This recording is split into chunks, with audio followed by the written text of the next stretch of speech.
आइए जानते हैं सेवा के 4 साधन कौन से बताए हैं शास्त्रों में। सामान्यतः सेवा के 4 साधन प्रत्येक मनुष्य को प्राप्त होते हैं: तन, मन, धन और वाणी। दूसरे शब्दों में यह कहा जा सकता है कि मन, वाणी, शरीर और धन के द्वारा संपूर्ण प्राणियों के हित में रत रहकर उन्हें सुख पहुंचाने की चेष्टा करना सेवा का साधन है। तन की सेवा। स्वयं अपने शरीर से दूसरों की सेवा करने का विशेष महत्व है। शरीर द्वारा अपने माता पिता एवं गुरुजनों की सेवा, उनके चरण दबाकर उनकी थकान मिटाकर उन्हें प्रसन्न करना, रोगी अवस्था में मलमूत्र आदि की सेवा करना, किसी भी रोगी एवं विशेष अस्वस्थ व्यक्ति को अपनी शारीरिक सेवा प्रदान कर सुख पहुँचाने का प्रयास करना, प्यासे को पानी, भूखे को रोटी देना, रक्तदान, अपंग, निर्धन एवं विधवाओं की मदद करना, निरक्षरों को पढ़ाना, सत्य साहित्य का प्रचार प्रसार करना, मरणासन मनुष्यों को गीता रामायण आदि का पाठ या भगवान नाम सुनाना इत्यादि तन की सेवा के अंतर्गत हैं। गीता में भगवान ने स्वयं कहा कि जो पुरुष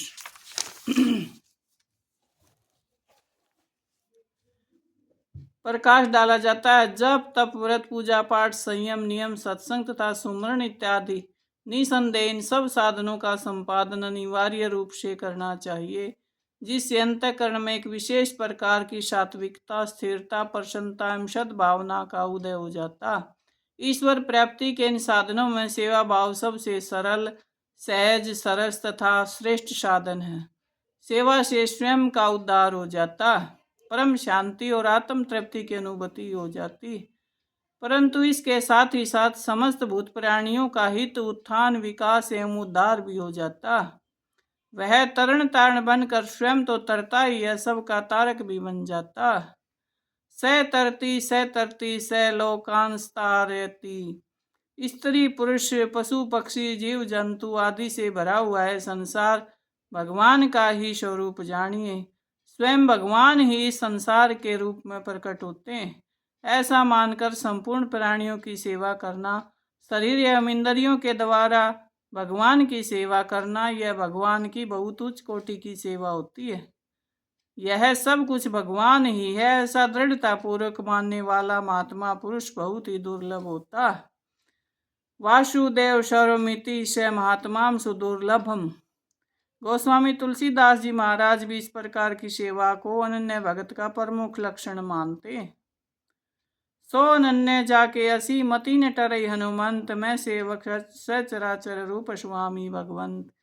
भगवान राम कहते हैं, हनुमान अनन्य भक्त वही है जिसकी ऐसी बुद्धि कभी भी नहीं टलती, अविचल रहती है, स्थिर रहती है कि मैं तो सेवक हूँ और यह चराचर जड़ चेतन जगत मेरे स्वामी भगवान का ही साक्षात स्वरूप है। सेवक की सफलता का व्यापक रूप है अपनी ओर से किसी को भी किसी प्रकार का कष्ट न पहुंचाना, सबकी सेवा में युक्त होकर सब को सुख पहुंचाने की निष्काम भावपूर्ण चेष्टा ही भगवान का भजन होता। माला जप भी करें, भजन भी करें, परंतु संसार में, व्यवहार में तथा व्यापार में दूसरों को दुख नहीं पहुंचाए, धोखाधड़ी ना करे, बेईमानी ना करे, राग द्वेष, लड़ाई झगड़ा तथा पर निंदा, पर दोष दर्शन में अमूल्य समय गवाएंगे तो यह भजन मात्र पाखंड बनकर रह जाएगा। सारांश में सबका दुख बटा या मिटाकर सुख पहुंचाने की भरपूर चेष्टा करने से मानव सदैव शांत प्रशांत रहता, वह शीघ्र ईश्वर दर्शन का सुयोग्य अधिकारी बन जाता। सेवक के लिए निम्नलिखित बातें आवश्यक हैं: राग द्वेष से रहित हो जाना, स्वार्थ रहित हो जाना, अहंकार से रहित हो जाना, आसक्ति से रहित हो जाना, संसार से कुछ भी ना चाहना, काम क्रोध लोभ मोह मद मात्सर्य ईर्ष्या राग द्वेष इनसे रहित होकर नम्रता पूर्वक निष्काम भाव से जो सेवा में संलग्न रहता है, उसी की सेवा पूर्ण रूप से सार्थक हो जाती है। सेवा के प्रसंग में एक रहस्यमय तथ्य यह है कि सेवा छोटी बड़ी नहीं होती।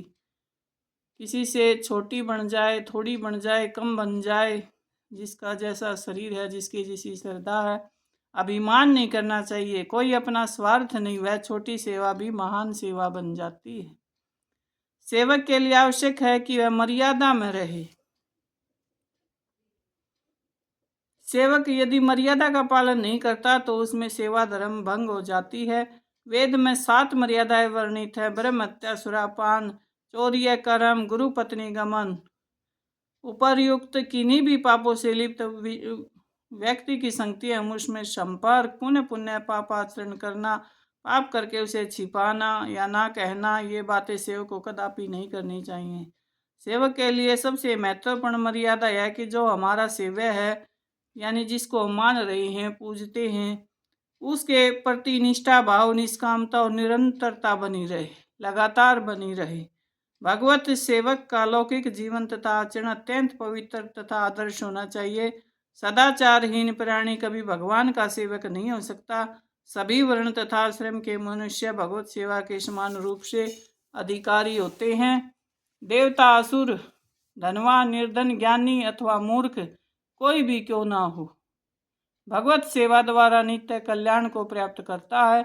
वानर रूप श्री हनुमान जी, पक्षी रूप श्री गरुड़ जी, सर्प रूपी विषय श्री शेष जी, असुर कुलोत्पन्न श्री प्रहलाद, बलि, विभीषण आदि, स्त्री कुलोत्पन्न सबरी, कुंती, दासी पुत्र विदुर जी आदि इनके प्रत्यक्ष उदाहरण हैं। किसी छोटे या बड़े स्वार्थ सिद्धि के उद्देश्य से अथवा किसी से कुछ पाने की आकांक्षा से किसी की सेवा करने का कोई महत्व नहीं है।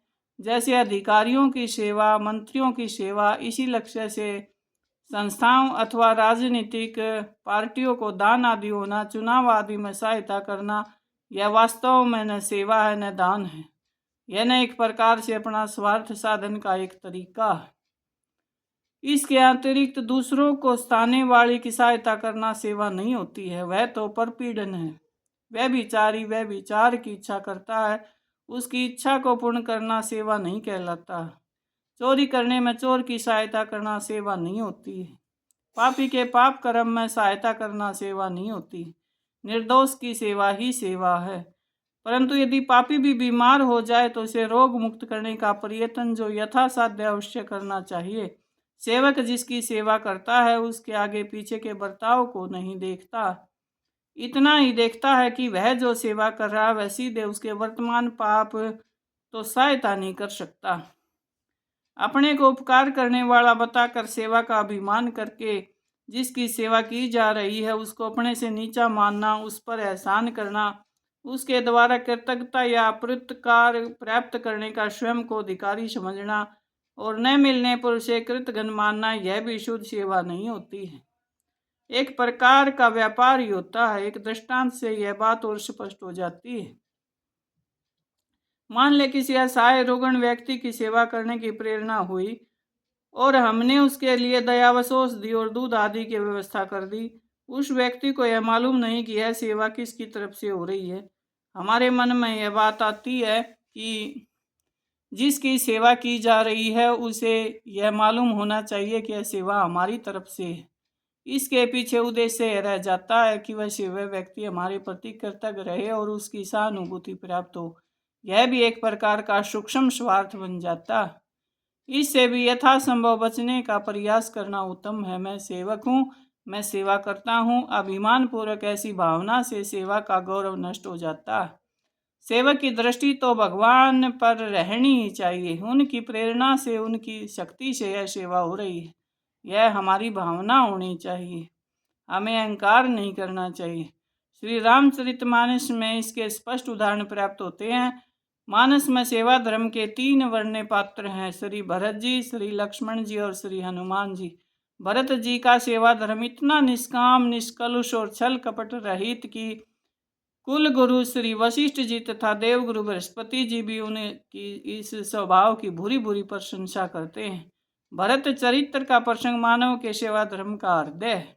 श्री भरत जी चरण पादुका की सेवा करते हैं तो लक्ष्मण जी भगवान श्री राम की चरण रज की सेवा को ही जीवन का परम ध्येय मानते हैं। मानस में सेवा धर्म का संपूर्ण विनियोग श्री हनुमान जी के चरित्र में हुआ। श्री हनुमान जी ऐसे विलक्षण सेवक हैं जिन्होंने भगवान के साथ साथ भगत की सेवा की। उन्होंने यथा अवसर वानरों, सुग्रीव जी, श्री लक्ष्मण जी, श्री भरत जी को भी संकटों से उबारा। यह उनके सेवा धर्म की पराकाष्ठा है। इसी प्रकार मानस में माता जानकी की सेवा धर्म सबको अभिभूत कर देती। वस्तुतः श्री रामचरितमानस में अनेक प्रसंगों में सेवा धर्म का निरूपण किया गया, जो अत्यंत व्यवहारिक, प्रासंगिक और प्रेरक है। भगवान की सेवा का सर्वप्रथम साधन है भगवान की आज्ञा का पालन करना। भगवान का सच्चा सेवक वही है जो उनकी आज्ञा मानता है, और वही भगवान का परम प्रिय भी है। श्री रामचरितमानस में भगवान ने कहा है, सोई सेवक प्रियतम मम सोई, मम अनुशासन माने जोई। जो मेरे अनुशासन में रहता है, जो उसे आभास होता है, जो मैंने शास्त्रों में लिखा है, ऋषियों ने बताया है, सच्ची सेवा का स्वरूप वही होता। स्वयं विष पान कर जो दूसरों का अमृत पान कराता है, उससे बड़ा सेवक, सच्चा सेवक और सच्चा हितैषी कौन हो सकता। समुद्र मंथन के समय की बात है। समुद्र मंथन से कालकूट विष निकला, जिसकी ज्वालाओं से तीनों लोग जलने लगे। सर्वत्र हाहाकार मच गया। किस में ऐसा सामर्थ्य है कि विष की ज्वाला शांत कर सके।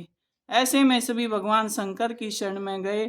उस समय भगवान शंकर ने देवी सती से जो बातें कही, उनमें सच्चे सेवा भाव का चूड़ांत निदर्शन हुआ। भगवान बोले, देवी देखो तो सही, कालकूट विष के प्रभाव से सारे जीव कैसे दुखी हो रहे हैं। इस समय मेरा कर्तव्य है कि मैं इनका दुख दूर कर सकूं, इनकी सेवा कर सकूं, क्योंकि जो सामर्थ्य है, साधन संपन्न है, जिसके पास शक्ति है, दूसरों की सेवा सहायता करने में सक्षम हो जाता है, उनका यह कर्तव्य है कि वे अपने सामर्थ्य से संसार का दुख, दीन दुखियों का दुख दूर अवश्य करें। इसी में उनके जीवन की सफलता और उनके लिए सामर्थ्य का साफल्य भी है। सेवा भावी सज्जनों का यह स्वभाव ही होता है कि वे अपने प्राणों का उत्सर्ग करके भी दीन दुखियों की रक्षा करते हैं। उनकी ऐसा कहकर भगवान शिव का यह संदेश है कि परोपकार करने में, दूसरों की सेवा करने में व्यक्ति को जो कष्ट होता है, उसे कष्ट नहीं समझना चाहिए, क्योंकि यह कष्ट तपस्या रूप बन जाता है।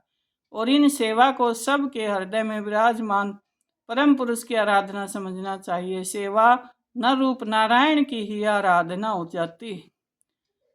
भगवान शिव माता पार्वती से कहते हैं, प्रिय, जो व्यक्ति सेवाव्रत में दीक्षित होना चाहता है और सेवाव्रती से ही जीवन का निर्वाह भी करना चाहता है, उसके लिए सर्वप्रथम यह कर्तव्य है कि वह यथात्मा अर्थात मन पर संयम रखे। सबसे पहले अपने मन पर संयम रखे, क्योंकि सभी क्रियाएं मन के अधीन होती।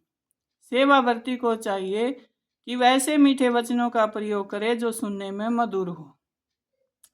सेवक को वही आचरण करना चाहिए जिससे उसका स्वामी संतुष्ट हो। उसे अपने सुख का नहीं, अपितु स्वामी के सुख में ही सुख मानना चाहिए। स्वामी के सुख में, सेवक के सुख में, अपने आराध्य के सुख में ही सेवक को, भक्त को, साधक को सुख मानना चाहिए। तभी सच्चा सेवा भाव, दास भाव सदता है। भगवान के मूल वचन इस प्रकार हैं, यथा यथा से तुष्येत तथा संतोषेत तू तमें। भगवान कहते हैं, सेवा करने वाले को यह बात सर्वदा ही ध्यान में रखनी चाहिए कि मेरे मन, वाणी, कर्म आदि से कभी भी स्वामी का किंचित भी अपरिय न होने पाए, क्योंकि उनके मंगल में ही मेरा परम मंगल निहित है। यह सच्ची सेवा का सूत्र होता है। भगवान शंकर एक उपदेश में बताते हैं कि माता पिता, गुरु, श्रेष्ठ जनों तथा वृद्ध जनों की सदा सेवा शुश्रूषा करनी चाहिए। उनकी आज्ञाओं का पालन करना चाहिए। इससे कल्याण का मार्ग खुल जाता है और अज्ञान की निवृत्ति हो जाती है। माता पिता तथा गुरु, इन तीनों की कभी भी अवमानना नहीं करनी चाहिए। इनकी सेवा से पितर प्रसन्न हो जाते हैं, प्रजापति को प्रसन्नता हो जाती है। माता की आराधना से देव माताएं प्रसन्न हो जाती। गुरु की सेवा से ब्रह्मा पूजित होते हैं। जो माता पिता आदि के साथ द्रोह करते हैं, इससे बढ़कर पापाचारी संसार में दूसरा कोई नहीं होता। माँ बाप से जिसने भी छल किया है, उसका विनाश निश्चित हुआ है। ये मेरा अनुभव है और मैंने देखा भी है, जाना भी है और समझा भी है। भगवान शंकर बताते हैं कि जीवित माता पिता आदि की तो सेवा प्राणपण से करनी ही चाहिए, किंतु उनकी मृत्यु के पश्चात श्राद्ध, तर्पण, जलांजलि, ब्राह्मण भोजन आदि के रूप में भी की गई उनकी सेवा महान फल देने वाली हो जाती है। हे शुभे, माता से कहते हैं पार्वती से, पितर सभी लोकों में पूजनीय होते हैं। वे देवताओं के भी देवता। उनका शुद्ध स्वरूप निर्मल एवं पवित्र है। वे दक्षिण दिशा में निवास करते हैं। सुवेक्षणे, जैसे भूमि पर रहने वाले सभी प्राणी वर्षा की बाट जोते रहते हैं, उसी प्रकार पितर श्राद्ध की प्रतीक्षा करते रहते हैं। पितरों की सेवा करने से मनुष्य दीर्घायु, संतान तथा धन धान्य से संपन्न हो जाता है। सेवा, सदाचार और सर्वभूतानुकंपा की महिमा बताते हुए भगवान शिव कहते हैं, हे देवी, जो हिंसा दोष से मुक्त होकर संपूर्ण प्राणियों को अभय दान देता, जो संपूर्ण प्राणियों पर दया करता है, सबके साथ सरलता का व्यवहार करता है और समस्त भूतों में आत्म भाव देखते हुए सबके साथ समभाव रखता है, किसी से द्वेष नहीं रखता है और हर समय दूसरों के हित चिंतन तथा परोपकार में लगा रहता है एवं दूसरों की दुख वेदना को अपने दुख के समान ही देखता है, वही व्यक्ति धर्म के फल को प्राप्त करता है और उत्तम लोकों की प्राप्ति हो जाती है। शास्त्रों में इष्टपूर्ति धर्म की विशेष महिमा आई है। यज्ञादि सत्कर्मों का अनुष्ठान इष्ट कहलाता है और समष्टि के कल्याण की भावना से देव मंदिर, पोषण, तालाब, धर्मशाला, औषधालय, गौशाला आदि के निर्माण एवं उनके सुचारू संचालन की व्यवस्था संबंधी परोपकार के कार्य पूर्त कहलाते। निष्काम भाव से किए गए पूर्त धर्म संबंधी ये कार्य सेवा के प्रतिमान या सेवा के प्रत्यक्ष सतम कहे गए। इन कर्मों के संपादन से उत्तम गति प्राप्त हो जाती है। इष्टेन लभते स्वर्ग मोक्षम पूर्तेन विंदति। इस संबंध में भगवान शिव पार्वती जी से कहते हैं, देवी, जो मनुष्य नदियों पर आवागमन के लिए पुल बनवाता है, कुएं तथा तालाब आदि का निर्माण करता है, वह मनुष्य दीर्घायु हो जाता है, सभी प्रकार के सौभाग्य प्राप्त कर लेता है और मृत्यु के अंतर शुभ गति को प्राप्त हो जाता है। छायादार फल तथा फूल वाले वृक्षों को लगाने वाला पुण्य लोकों को प्राप्त हो जाता है। मार्ग का निर्माण करने वाला उत्तम संतान प्राप्त कर लेता है। जल में उतरने के लिए सीढ़ी एवं घाटों का निर्माण करने वाला शारीरिक दोष से मुक्त हो जाता है। जो दयालु पुरुष रोगियों को औषध प्रदान करता है, वह दीर्घायु तथा सभी प्रकार के रोगों से रहित हो जाता है, उसे रोग कभी नहीं सताते। जो अनाथों, दीन दुखियों, अंधों, पंगु मनुष्यों का पोषण करता है, मृत्यु के पश्चात उसका उत्तम फल प्राप्त कर लेता और सभी प्रकार के कष्टों से मुक्त हो जाता, उसके जीवन की सभी अड़चनें खत्म हो जाती हैं। भगवान शिव आगे कहते हैं, जो मनुष्य वेद, विद्यालय, सभा, भवन, धर्मशाला तथा भिक्षुओं के लिए आश्रम बनवाता है, वह मृत्यु के पश्चात शुभ गति को प्राप्त करता है। ऐसे उत्तम गौशालाओं का निर्माण करने वाला, गायों के भोजन आदि की व्यवस्था करने वाला उत्तम कुल में जन्म लेता और आरोग्य संपन्न रहता है। कभी जीवन में बीमारी नहीं होती है, उसको रोग रहित उसका शरीर हो जाता। एक स्थल पर पुत्र संबंधी सेवा कार्यों का संक्षेप में परिगणन करते हुए भगवान शिव देवी पार्वती जी को इस प्रकार बताते हैं। बगीचा लगाना, देवस्थान बनाना, पुल और कुओं का निर्माण करवाना, गौशाला, पोखरा, धर्मशाला, सबके लिए घर, पाखंडित को भी आश्रय देना, प्यासे को भी पानी पिलाना, गौओं को घास देना, रोगियों के लिए दवा एवं पथ की व्यवस्था करना, अनाथ बालकों का पालन पोषण करना, अनाथ मुर्दों का दाह संस्कार करना, तीर्थ मार्ग का शोधन करना, अपनी शक्ति के अनुसार सभी के संकट को दूर करने का प्रयत्न करना, ये सब संक्षेप से धर्म कार्य बताए गए। हे सुबह, मनुष्य को अपनी शक्ति के अनुसार श्रद्धापूर्वक इन सेवा के श्रेष्ठ कार्यों करने चाहिए। जीवन का उत्तम कार्य क्या और क्या नित्य करणीय है, इसमें विषय में भगवान शंकर गौ सेवा करने का परामर्श देते हैं।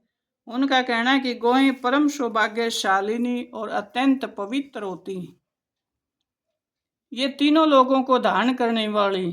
पूर्व काल में सृष्टि की रचना से पूर्व ब्रह्मा जी ने यह विचार किया था कि मैं सृष्टि रचने तो जा रहा हूँ, किंतु उन सृष्टि का भरण पोषण कौन करेगा, प्राणियों का जीवन किसके आधार पर चलेगा। तब उन्होंने सर्वप्रथम गौ की सृष्टि की, इसलिए वे सब की माताएं मानी जाती हैं। तस्मात् ता मात्र स्मृता। भगवान शंकर देवी पार्वती को बताते हैं, देवी, गौएं संपूर्ण जगत में ज्येष्ठ हैं। वे लोगों को जीविका देने में कार्य में प्रवृत्त हुई हैं। वे सौम्य, पुण्यमी, कामनाओं की पूर्ति करने वाली तथा प्राणदायिनी हैं, इसलिए वे पूजनीय, सेवा के योग्य हैं। ऐसी गौओं के मलमूत्र से कभी उदग्नि नहीं होनी चाहिए और उनका मांस कभी नहीं खाना चाहिए। सदा गौओं का भक्त होना चाहिए और निरंतर उनकी सेवा करनी चाहिए। भगवान शंकर जी आगे कहते हैं, हे देवी, मैं भी सदा गौओं के साथ रहता हूँ और आनंद प्राप्त करता हूँ। हे देवी, मेरी ध्वजा में वृषभ विराजमान है और मैं नित्य सुरभि माता की वंदना किया करता हूँ। भगवान शिव माता पार्वती को बताते हैं कि मनुष्यों को सदा अनासक्ति पूर्वक रहते हुए उत्तम कार्यों का संपादन करते रहना चाहिए और जीव मात्र को अपना ही स्वरूप समझते हुए तदनुरूप व्यवहार करना चाहिए। हे देवी, यह संसार सुख दुखात्मक है। यहाँ न सुख स्थायी है और न दुख। इसलिए सुख पाकर हर्ष ना करें और दुख पाकर चिंतित ना हों। आत्म कल्याण कामी को देखते रहना चाहिए कि उसे कहाँ आसक्ति हो रही है, कहाँ ममता हो रही है, कहाँ राग हो रहा है। जब ऐसा स्थान, वस्तु, परिस्थिति, व्यक्ति निश्चित हो जाए तो उसमें वह दोष बुद्धि करे। दोषदर्शी भवेत तत्र यत्र शनैः प्रवर्तते। उस वस्तु को अपने लिए अनिष्ट कर समझे ताकि उसमें से उसकी ममत्व बुद्धि हट जाए। हे देवी, सारे संग्रहों का अंत विनाश और सारी उन्नतियों का अंत पतन है। संयोग का अंत वियोग है और जीवन का अंत मरण है। अतः व्यक्ति को चाहिए कि उत्थान और पतन का स्वयं प्रत्यक्ष अनुभव करके यह निश्चय करे कि यहाँ का सब सुख कुछ अनित्य और दुख रूप ही होता है। अतः इस संसार के भोगों की तृष्णा का परित्याग कर देना ही श्रेष्ठकर है, क्योंकि तृष्णा के समान कोई दुख नहीं है, त्याग के समान कोई सुख नहीं है। समस्त कामनाओं का परित्याग करके मनुष्य ब्रह्म भाव को प्राप्त हो जाता। हे देवी, शरीर की मृत्यु निश्चित और अटल है। सब लोग यहाँ क्षण भर ठहर कर पुण्य काल के अधीन हो जाते हैं। अतः कल किए जाने वाले कार्य को आज ही कर ले। जिससे अपराह्न में आगे आने वाले करने का विचार हो उसे पूर्वाह्न में ही कर डाले। कौन उस स्थान को जानता है जहाँ उस पर मृत्यु की दृष्टि नहीं पड़ी होती है। मृत्यु सिर पर खड़ी होती है सभी के, पता नहीं कब आ जाए। तो करने योग्य कर्म अपने श्रद्धा से जल्दी जल्दी कर लेने चाहिए। जैसे सोचते हैं तो ही दान कर देना चाहिए, नहीं तो बाद में मन बदल जाता है और हमारा हाथ बंधा ही रह जाता है। हमने कुछ न कुछ ऐसे कर्म अवश्य करने चाहिए जिनसे हमारा उद्धार हो जाए। अतः जो भी स्वल्प जीवन प्राप्त है उसका सेवा आदि सत्कर्म विनियोग करना चाहिए। भय अथवा लोभवश कभी ऐसा कर्म न करे जो यश और अर्थ का नाशक हो तथा दूसरों को पीड़ा देने वाला हो। ये भगवान शिव माता पार्वती से बात कर रहे हैं कि कैसे सभी के पास ये सेवा के साधन बताए हैं और जो भी इस व्याख्यान को पढ़े और सुने और इन पर दया दृष्टि करके अपने ऊपर अपना कल्याण करे। और आज महाशिवरात्रि यानी कालरात्रि होती है। सभी मनुष्य जो भक्ति करते हैं, साधना कर सकते हैं, वो अपना उद्धार कर सकते हैं। अनंतों गुणा फल मिलता है। आज के भजन, तप, दान सब कुछ ये करने से मनुष्य को जैसे उसने कई जन्मों में कर लिया हो एक दिन में उसे प्राप्त हो जाता। मोह रात्रि, कालरात्रि, ये सब शिवरात्रि ये अपना उद्धार करने के लिए बनाए गए हैं। तो शिव ही है, एक शिव देने वाला भी है और एक शिव तत्व भी है और देता भी है और उद्धार भी करता। शिव तत्व की सेवा, अपनी सेवा को जब जान लेता है तो परमात्मा दूर नहीं होते हैं। और अपना कोई गुरु मानते हैं तो गुरु से आत्मा तक और आत्मा से परमात्मा तक आराम से भक्त पहुंच जाता है और इसी से उसका कल्याण हो जाता है, उद्धार हो जाता है। सेवा जैसी भी बने वैसी ही हमें मनुष्य शरीर में जरूर करनी चाहिए। जैसी भी श्रद्धा हो, जैसा भी हमारा व्योत हो वैसी ही करनी चाहिए। ज़्यादा नहीं है, जैसे एक रोटी है तो एक टूक का भी दान हमें जरूरी करना चाहिए। बताया सारे कर्म हमें बहुत ज़रूरी करने होते हैं। बोलिए सद्गुरु महाराज की जय। शिवरात्रि के अवसर पर आप ये सेवा के साधन हैं, इन्हें या पढ़िए, सुनिए और अपने बच्चों को भी समझाइए और उन्हें भी लगाइए। बोलिए सद्गुरु महाराज की जय।